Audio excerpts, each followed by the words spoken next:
Hey, welcome to the Nick and Winston podcast.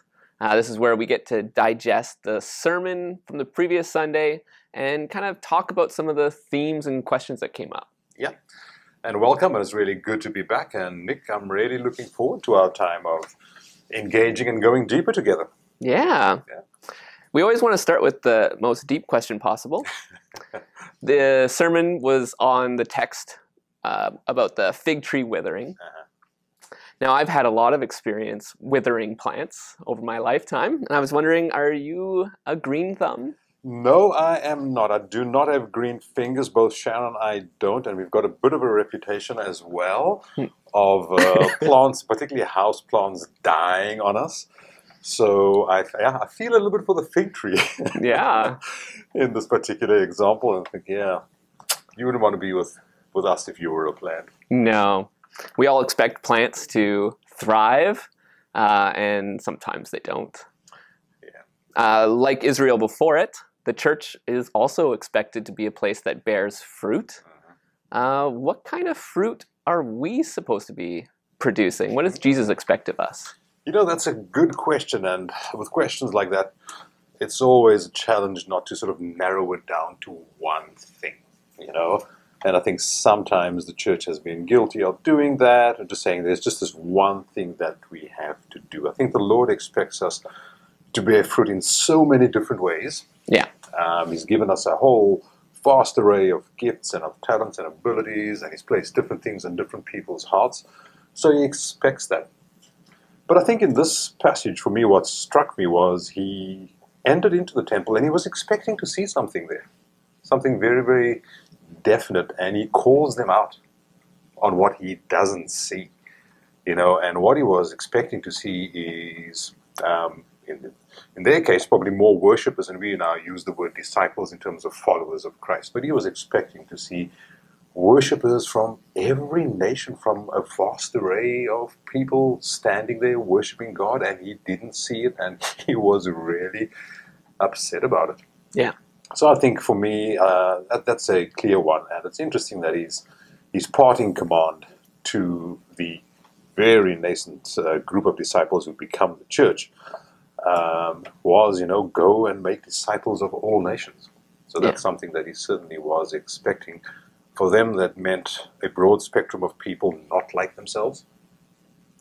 And I think for us, it's good for us to ask the same question as a church today. So, Absolutely. What does that broad spectrum look like for us? For them, it was clearly around, nationality and race and ethnicity. Yeah. Still for us today, in our context at Peace, is, what does that look like here? Well, we're situated in East Richmond, which has just, in terms of broad population groups, large portions from Southeast Asia, from Far East. And so the Lord would say, I'd want to see that represented in the body. I think that's interesting too, that in the Old Testament, anytime things are going well, Israel is made up with a broad amount of nations. And you see them coming in. Absolutely. So when Israel leaves Egypt, it's not just the Israelites that leave Egypt. It's actually a multitude of people.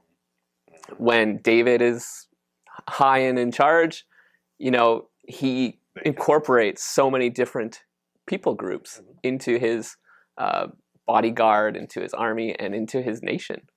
So I think that's right on. That part of what bearing fruit is having a multitude of people from every nation. Yeah, and I think the big challenge for us is, and I'd say that that's not necessarily a hard sell for the church. I think the church, because it's so global nowadays, gets that. The hard thing for us as a church is breaking out of our cultural strife. Yeah, that's way harder. Way harder if we have one of those, so that is hard. So I don't think the church struggles with that idea. I think we struggle with it in practice really, really hard. How do we conceive churches that are a mix of cultures? Because the trend is always to make your own cultural church, whether it's a Chinese church or a Filipino church or a German Mennonite church, which we kind of are. How do we get out of that, and why is it so difficult for us to make a church that can blend these different cultures? Yeah, that's a very good question, because I think that, ethnicity and culture, that really goes to identity. It's a big part of who we are.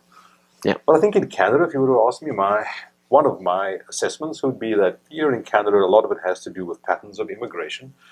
And so when you're an immigrant and you're coming into a new country, you go to a place where you're going to feel safe and secure. Often, sometimes going into a new country, people there can be hostile towards you. So you're going to go to this place that's at least going to provide you with a level of protection.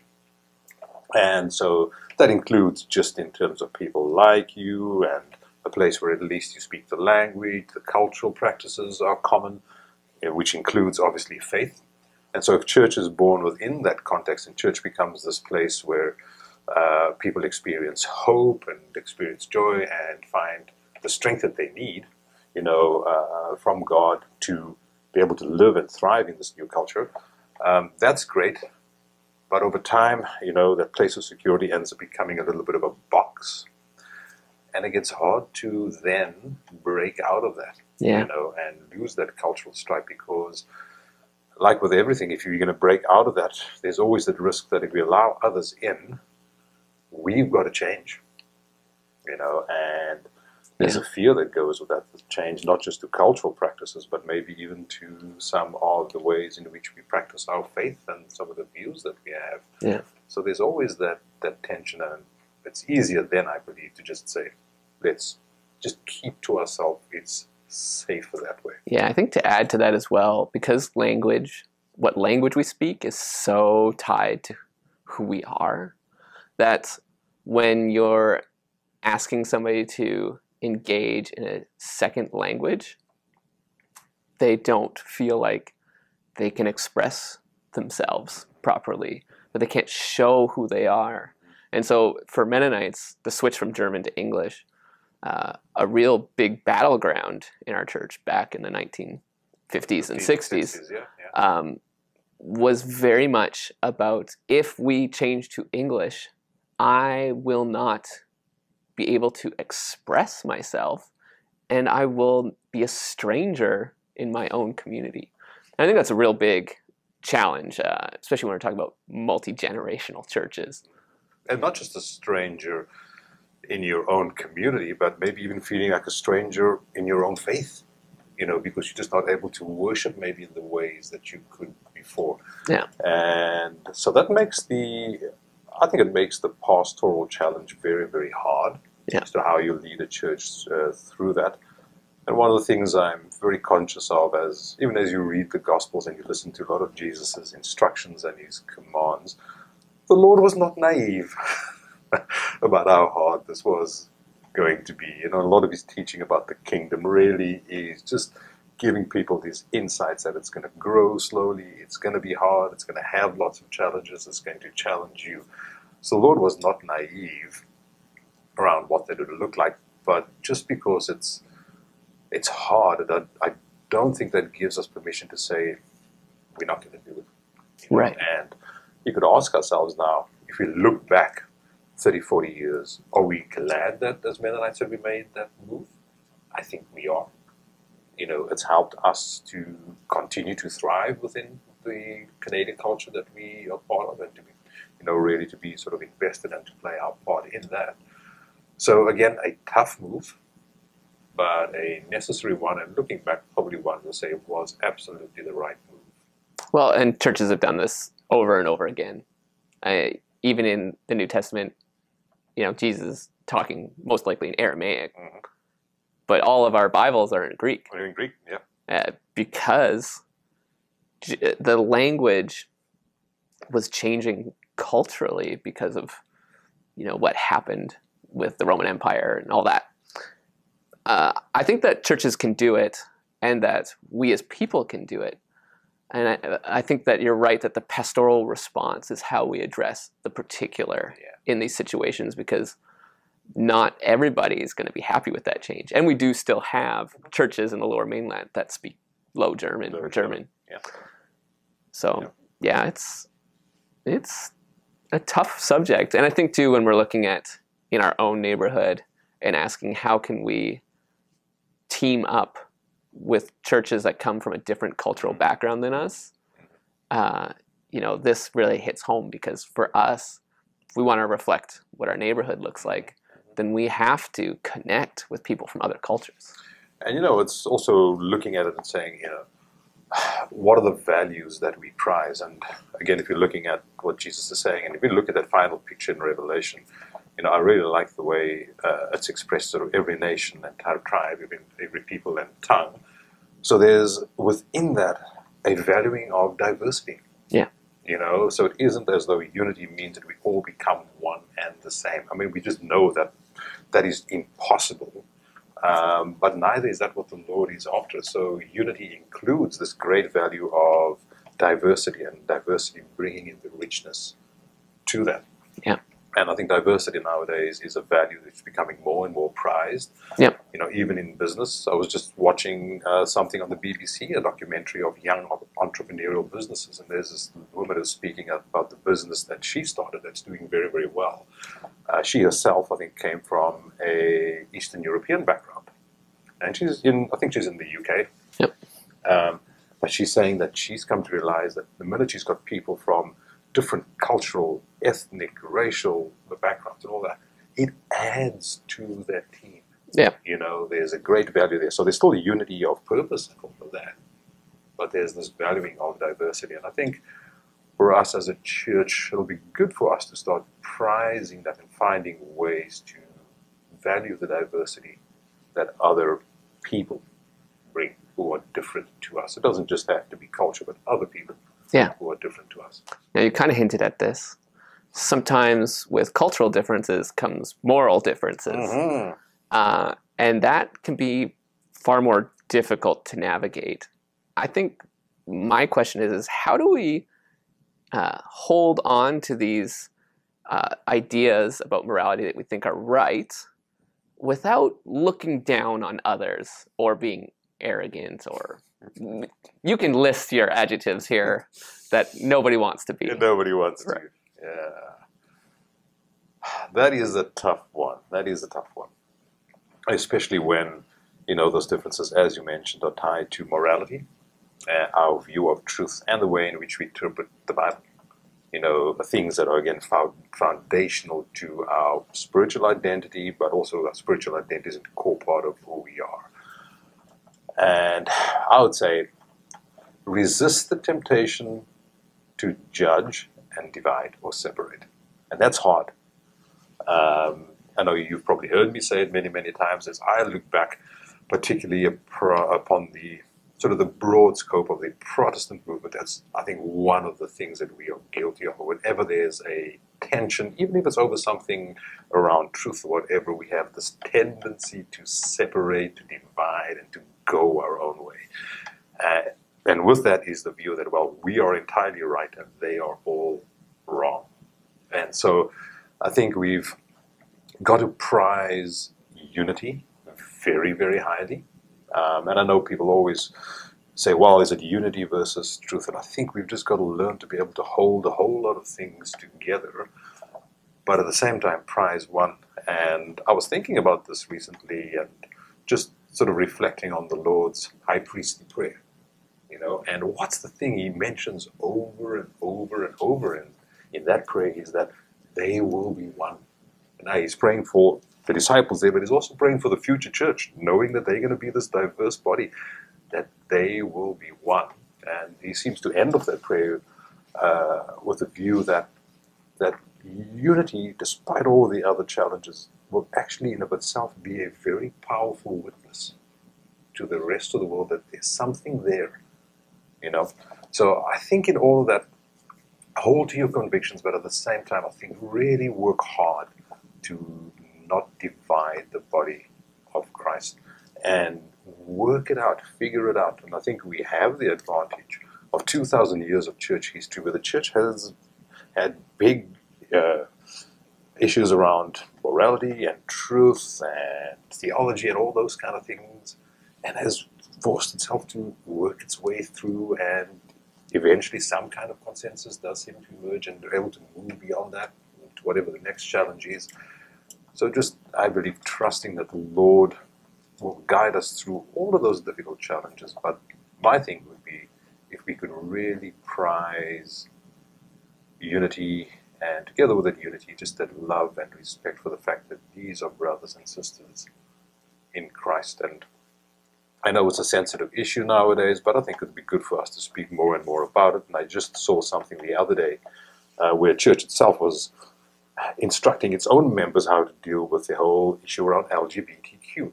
And they say, we realize that there's going to be a diversity of opinions here, but warning the two camps, saying those of who tend to come from a more conservative camp look down on the other side as being morally loose and all of that, and avoid that temptation. You know, just because somebody holds a different position to you doesn't mean that their faith is not as strong. Mm-hmm. And on the other side is those who tend to be more of what we would call, and I hate those labels, but you know what I mean, more on the progressive side, look down on the others as being backward and ignorant. And that's just not healthy. It's just not healthy. So avoid those extremes, because when you hold to those extremes, it's very, very easy to divide, you know, and just be open to the fact that, you know, even though you may hold to a particular truth, there may be a different way to express that truth than you are doing as well. So you may learn something in that. So, yeah, I know it's a long answer to a big question, but my thing to our church would be really resist the urge to divide and separate, and trust that the Spirit, we do believe that the Spirit is present amongst us. The Spirit can work with us, keep us together, and help us to figure it out as we go along. So, yeah, no, I agree. And I think that the Anabaptist way of doing things has always been a third way approach. Yeah. And to hold in tension those things that we disagree on until a path forward becomes clear. Yeah.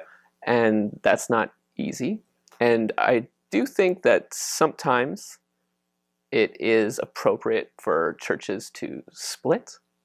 And I think for the reason why Mennonites have practiced that sort of thing is because the other option was to just kill the other people. Oh, yeah. So it's a way of releasing tension so that violence doesn't occur. But that being said, we split way too quickly and easily. I know that Mennonites in the past have split over what your bumper should look like, whether it should be chrome or not, because chrome was too fancy. Oh, it was too flashy, was yeah. it? Okay. So, you know, trying to tease out what is and what is not essential in a disagreement, so that if you do split, you're dividing over things that you actually do fundamentally see differently. And I think, too, that nowadays, because churches have split so much, I think in some ways we've gotten better at it, where we can actually bless the other group going their own way, so that if they are right, at least we've done the hard work of trying to tease us out. And we've not burnt the bridges. We haven't burnt all the bridges. Yeah. But yeah, you know, I think too that another piece to not coming across too arrogant with a position is to be clear on what grounds you would change your mind. And if you aren't willing to change your mind, then being clear about that. Because there's no point in having a discussion with somebody that doesn't want to explore an idea or give ground on a position. At that point, the conversation's done. So I think for myself, you know, and when we talk about big hot topics like the LGBTQ question, I think laying out where we would see a change happen given certain criteria, so that we make it clear what the ground of discussion is, so it doesn't just run wild. And, you know, I think that's pretty tough, and especially with a topic like this that is emotionally charged. Yeah. And I think, you know, again, here as believers, you know, we've got an example from Scripture as to how we can have those tough discussions.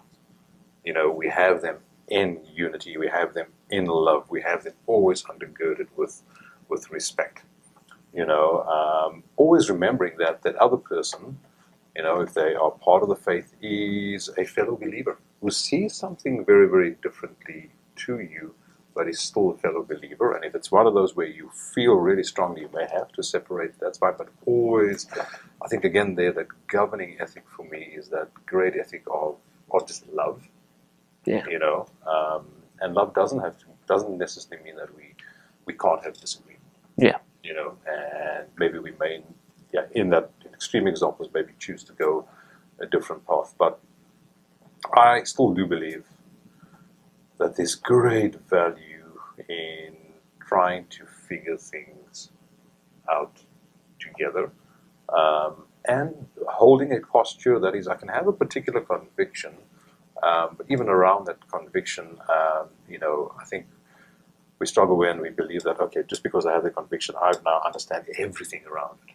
Yeah. My position is fixed and nothing will ever change, you know. And I think with life you do realize that you can still hold a particular conviction, but the way you live that conviction out, that may change. Well, in my experience, that sort of attitude tends to indicate a very fragile theology. If you can't identify the areas in which you would change your theology, given certain criteria, then you're going to shatter. I knew a guy who, for him, he believed strictly that there was no death before the fall, which meant that there wasn't even cellular death.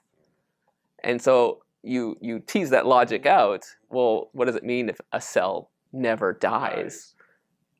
That totally ends up with a big blob of mass that is formless, shapeless, as a monster. Yeah, exactly. Right. And so, and he walked away from his faith because he was holding so tenaciously onto this one idea.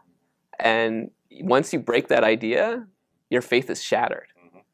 And I think that's what we're trying to really reinforce in our own discipleship, that we're trying to form ideas that are robust enough to handle the flex and change that comes as you mature and as new ideas come to light, or new interpretations. Yep.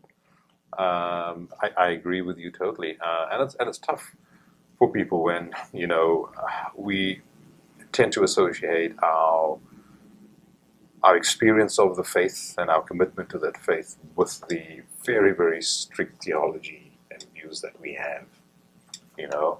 And I am all for having very clear views, and it's good that we think things through and we try and reason things through biblically, but we've always got to be open to the fact that, hey, even my understanding in a particular area doesn't change.